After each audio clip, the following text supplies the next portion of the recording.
다 함께 사도신경으로 우리의 신앙을 고백하시겠습니다.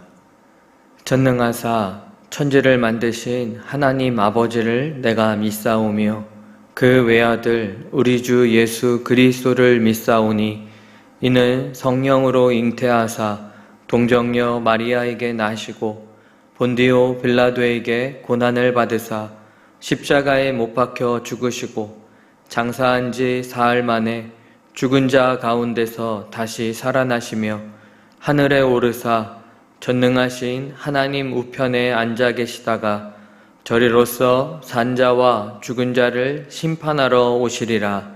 성령을 믿사오며 거룩한 공회와 성도가 서로 교통하는 것과 죄를 사하여 주시는 것과 몸이 다시 사는 것과 영원히 사는 것을 믿사옵나이다. 아멘. 다 함께 찬송가 325장 찬송하시겠습니다. 찬송가 325장입니다.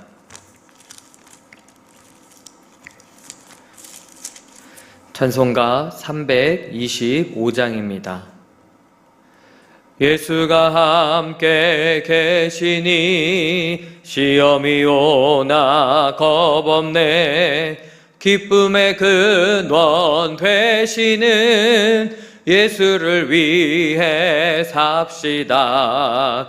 날마다 주를 섬기며 언제나 주를 기리고 그 사랑 안에 살면서 딴 길로 가지 맙시다. 이 세상 사는 동안에 주 이름 전파하면서 무한한 복락 주시는 예수를 위해 삽시다. 날마다 주를 섬기며 언제나 주를 기리고 그 사랑 안에 살면서 딴 길로 가지 맙시다.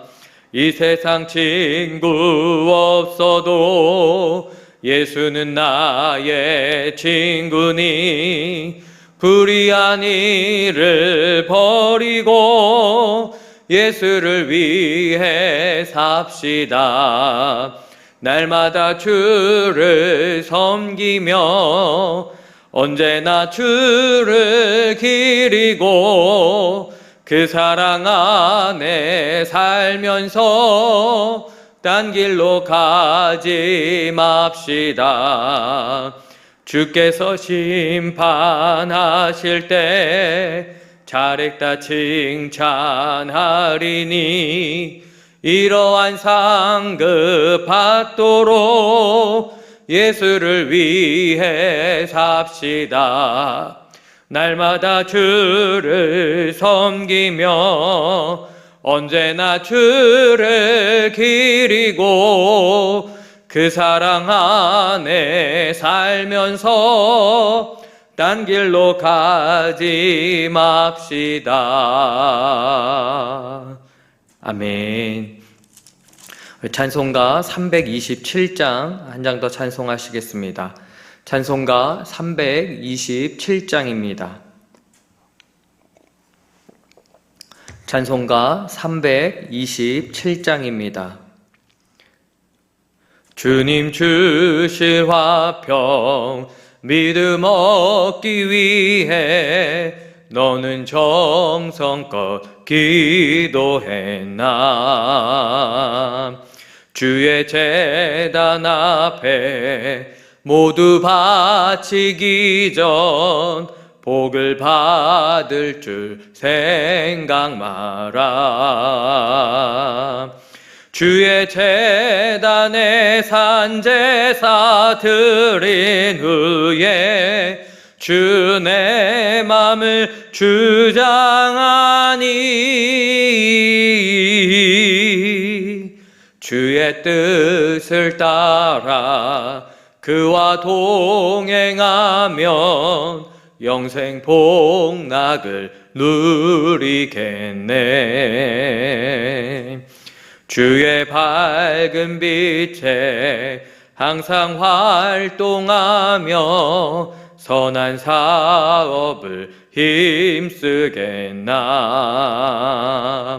자유 얻으려면 주의 뜻을 따라 너의 모든 것 희생하라. 주의 제단에 산제사 드린 후에 주 내 맘을 주장하니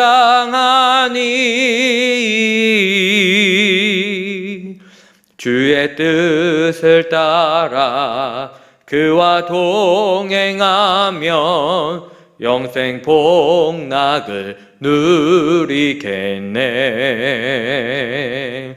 주의 제단 앞에 모두 바친 후에 주와 온전히 사귀겠네.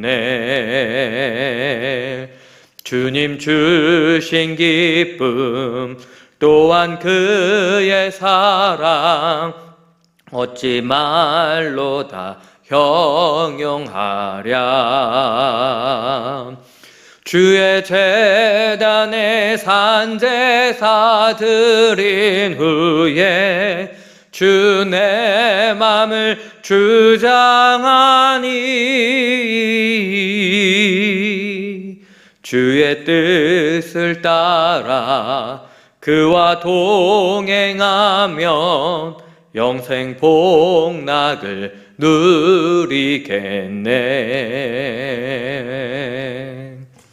아멘. 오늘 우리에게 주신 하나님의 말씀은 고린도 후서 5장 14절 15절 말씀입니다. 고린도 후서 5장 14절 15절 말씀은 제가 갖고 있는 성경으로 신약 291쪽에 있습니다.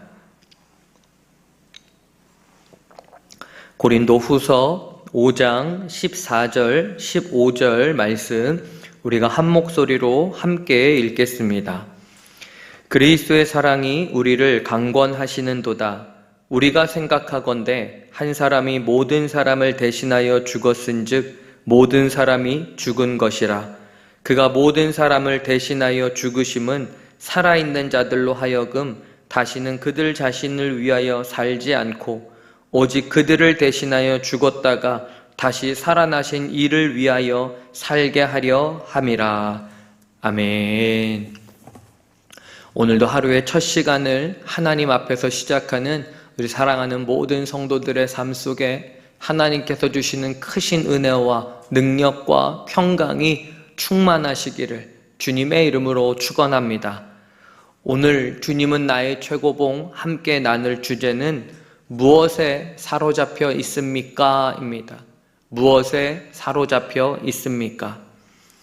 우리가 새벽마다 오스왈드 챔버스의 주님은 나의 최고봉을 중심으로 하루하루 주제를 가지고 말씀을 나누고 있습니다. 묵상집을 보면 한 가지 주제를 두 개의 개념을 가지고 구별하고 구분하는 방식으로 설명을 하고 있습니다.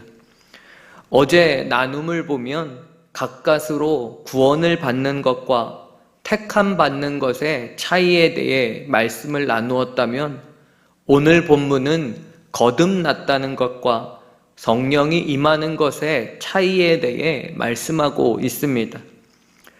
거듭난 사람들은 하나님께서 나를 위해 하신 일을 간증하는데 원문에 보면 이를 테스티머니라고 단어로 기록하며 곧 자기에 대한 이야기, 자신에게 일어난 개인적인 사건에 대해 말하는 것을 의미합니다. 그러나 성령께서 임하시는 것은 곧 성령 세례를 받고 나면 하나님을 증거하는 예수 그리스도를 증거하는 증인이 되는 것입니다.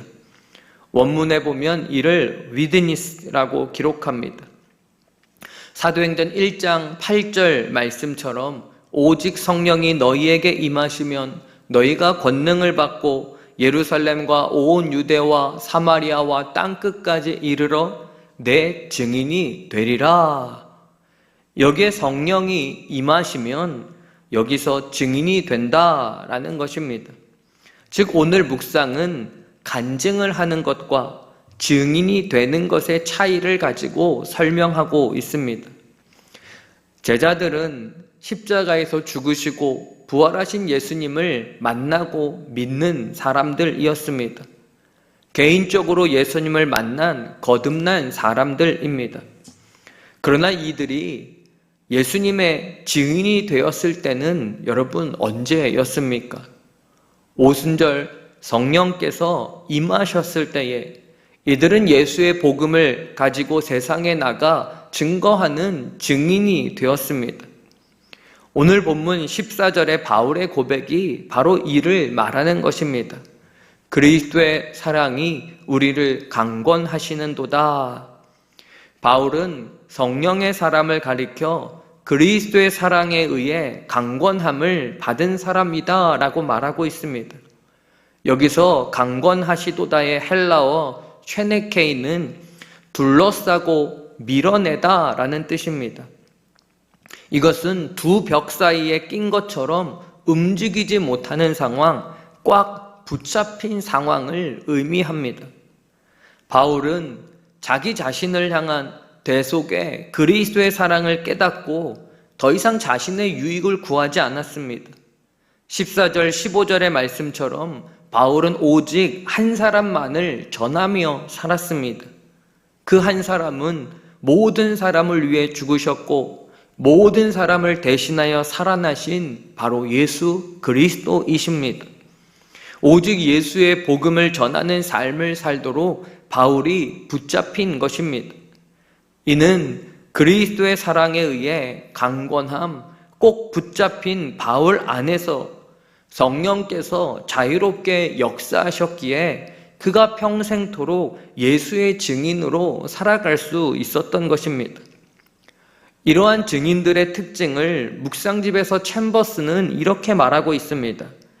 예수님께서 하실 수 있는 일을 증거하는 소모적인 것이 아니라 예수님 그분의 증인이 되는 것입니다.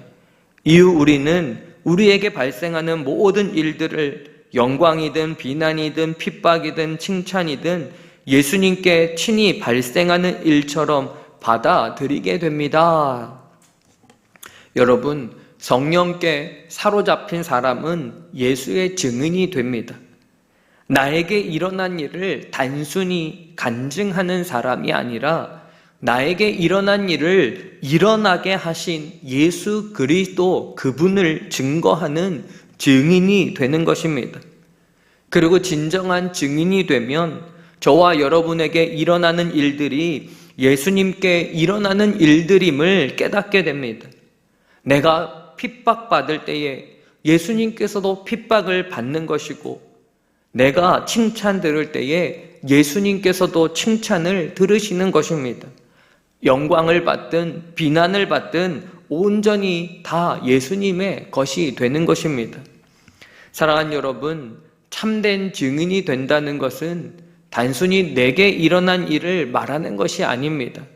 참된 증인은 그리스도의 사랑에 붙잡혀 오직 예수 그리스도에 대하여 증거하는 것임을 분명히 깨닫고 오늘 저와 여러분의 입술에서 오직 예수를 고백하고 증거하는 삶이 되시기를 간절히 축원합니다. 이러한 상태가 바로 그리스도의 사랑에 사로잡힌 자의 삶의 모습입니다.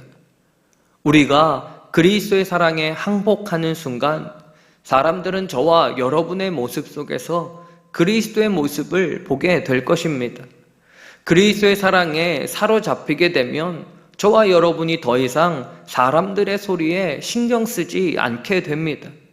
온전히 우리가 해야 하는 일은 예수 그리스도의 십자가의 은혜와 그 사랑을 알리는 것이기 때문입니다. 묵상집에서 챔버스는 이렇게 말합니다. 그리스도의 사랑에 자신을 완전하게 내어 맡기는 것만이 우리의 삶에 성령의 열매를 맺게 하는 비결입니다. 이러한 삶은 내가 얼마나 거룩한 사람인지를 드러내는 것이 아니라 하나님의 능력과 주의 거룩함을 드러내는 것입니다. 여러분, 사랑에 빠진 사람들을 보면 이성적인 사고를 하지 못하고 합리적인 계산도 하지 못하는 것을 보게 됩니다.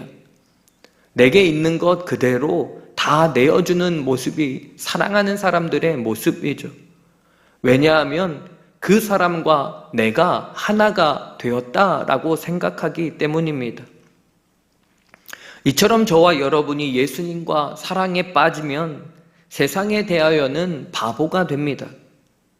우리가 주님과의 사랑에 빠지게 되는 것, 지극히 개인적인 거나 이기적인 관계로 들어가는 것이 아니라 예수님과 하나 되는 삶으로 들어가는 것입니다. 그리고 이 세상을 향한 하나님의 마음을 품는 그 사랑을 우리가 간직하게 되는 것이죠. 결국 저와 여러분은 그 사랑으로 인해 더 이상 나의 거룩함을 위해 애쓰는 사람들이 아니라 하나님의 사랑에 온전히 헌신하게 되는 주님의 참된 증인이 되는 것입니다. 사랑하는 여러분, 사랑에 빠지면 더 이상 논리와 계산이 저와 여러분을 지배하지 않습니다. 오히려 그 사랑의 논리에 따라 나의 삶이 변해 갑니다. 그렇게 오늘 저와 여러분이 무엇에 사로잡혀 있는지 돌아봐야 하는 것입니다. 간절히 바라기는 오늘 주신 말씀으로 기도하며 나의 모습을 진실하게 돌아보시기 바랍니다. 예수 그리스도의 사랑과 그 복음 외에 나를 강권하는, 나를 붙잡고 있는 것이 있다면 과감하게 떨쳐내시기를 바랍니다.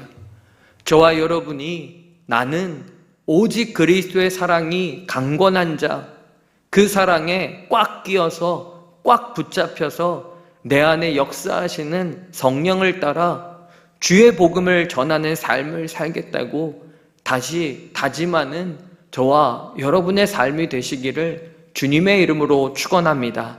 기도하시겠습니다. 하나님 아버지, 오늘 주신 말씀을 통해 나를 그리스도의 사랑으로 붙잡아 주셨음을 깨닫게 하시니 감사드립니다. 내게 일어난 일들만을 말하는 간증자가 아닌 내게 선하신 일을 일으켜 주신 예수 그리스도 그분을 전하는 증인으로 살아가게 하옵소서. 내 안에 계셔서 이를 전하게 하시는 성령의 능력을 오늘도 의지합니다. 오직 그리스도의 사랑에 붙잡혀 세상의 것들은 배설물로 여기고 오직 예수 복음 앞에 헌신하는 삶을 살아가도록 도와주시옵소서. 사랑하는 환우들의 아픔과 근심을 아시는 주님께서 이들에게 찾아가 신방하여 주시고 삶의 환경이 어떠하든 그리스도의 사랑에 붙잡혀 있는 자임을 확신하며 위로와 평안을 허락해 주옵소서. 홍남 엎드림 리모델링 공사의 매 순간을 하나님의 능력의 손에 맡겨드립니다. 빈 공간에 하나씩 진행되는 공정을 통하여 주님께서 주신 끈과 비전이 세워지게 하여 주시고 일하는 모든 자들의 안전을 친히 주께서 지켜 주시옵소서. 이제는 우리의 구원자 예수 그리스도의 십자가의 은혜와 하나님 아버지의 사랑하심과 성령의 역사 인도하심이 사랑하는 모든 성도들 머리 위에 이제로부터 영원까지 함께 하시기를 간절히 축원하옵나이다. 아멘. 들려주신 하나님 말씀 붙들고 우리의 삶을 향해 함께 기도하며 나아가겠습니다. 더불어 계속 진행 중인 홍남 엎드림 리모델링 공사를 위해서도 함께 기도해 주시기 바랍니다. 함께 기도하겠습니다.